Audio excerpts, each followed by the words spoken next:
Ona görə Şeyx Albaniya deyəndə ki, yəni mən sələfiyəm demək bidətdir. Şeyx deyir ki, yaxşı, onda sən özünə nə deyəcəksən? Deyir ki, mən deyərəm ki, mən müsəlmanam.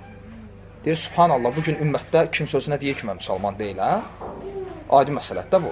Və sənin başqasından fərqin nədir? Deyir, onda mən deyərəm ki, mən Allahın kəlamına əməl edən, yəni müsəlmanam. Deyir, başa düşmədim, yəni Allahın kəlamına əməl etməyən ümumiyyətlə müsəlman sayılır, yəni Quranı rədd edirəm, amma müsəlmanam. O da deyir ki, onda mən Allah Rasulunun sünnətinə iqtida edən müsəlmanam. Deyir, sən elə bir bidət əhli tanıyırsanmı ki, özünü sünnətə nisbət eləməsin? Məsələn, bir bidət əhli göstərməni, desin ki, mən Peyğəmbər s.ə.v yolunda deyiləm. O da qadir deyir ki, onda gəl belə deyək də, biz Quran və sünnəyə sələfin, sahabələrin, tabiinlərin fəhmi ilə yanaşan müsəlmanları. Daha deyir ki, daha qısa dinən ki, sələfiyəm də. Hansı ki, başında deyir ki, mən sələfiyəm demək bidətdir.